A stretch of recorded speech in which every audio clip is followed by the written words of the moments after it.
Welcome back to the Pan-European Test Part 2. Now, I said earlier that we were going to put the pan through its paces a little bit. We would wind the wick up a little bit, so to speak.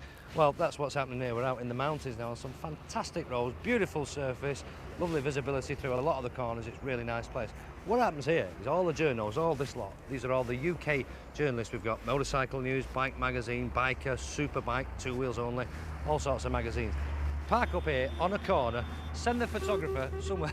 The local truckers, even they enjoy it. Send the photographer somewhere up into the hillside, and then it's a case of going hooning round the corner, scraping the pegs, wheeling it, doing whatever they like really. And these are all them fantastic shots you see in the magazines.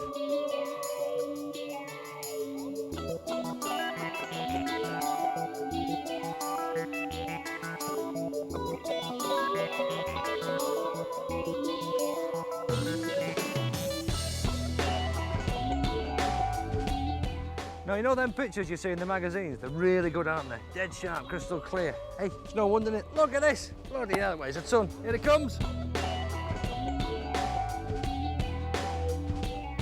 By now, you might be thinking that dedicated touring bikes aren't meant to be this much fun. And it's fair to say that 99% of people who will ever ride this new machine will never attempt riding like that.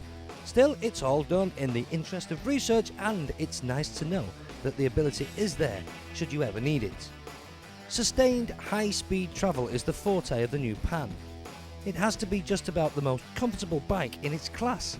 The adjustable screen works perfectly, and it's strange to be blatting along at well over 100 miles an hour in almost complete silence. The handling is much improved over the old ST. It's much more agile. Not quite sports bike, but to be honest, not exactly a million miles away either.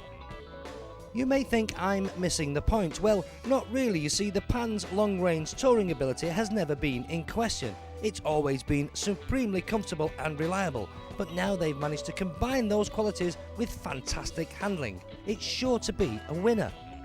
What then do some of the other journalists think of the new bike? Well, to be honest with me, I'm a bit of a virgin on the Pan-European because I never rode the last one because to me it was just too ugly to ride. Bit of a munter, but the new one, they've done a proper styling job on it. Lots of swoopy lines in there. I've borrowed a lot from VFR 800, I think, the new one. So it looks mega. 15 kilos less dry weight's got to be a good thing. 20 horsepower more, it's got to be an even better thing. And they've actually made the whole wheelbase shorter. It's typical Honda. It's an improvement on the old one.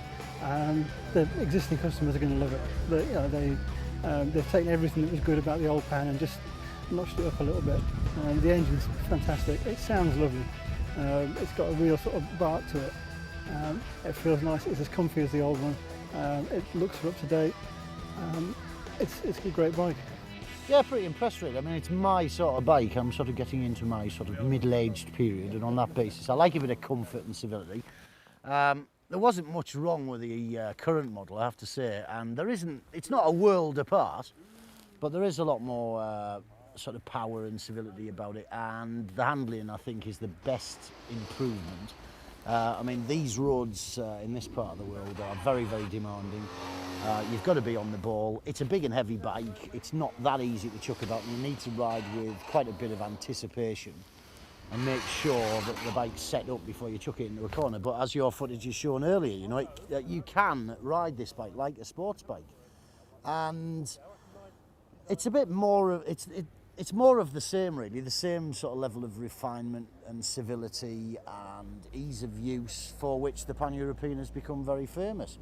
I don't see any reason why this bike probably won't be changed for the next 10 years like the original one was in essence. I'd very much like to ride it home actually. It's a great shame that we've only had a play on it in, well, all right, a nice part of the world, but I think you'd really see its very best virtues if you sat on it for, you know, many hours and got yourself back home. 1,000 mile a day bike, easy, no problem. Well, there you have it. That's praise indeed, and believe me, some of them guys don't give praise out very lightly at all. It seems like the future of Honda's Pan-European is in pretty good shape, which is more than I can say for me. I need a damn good shave.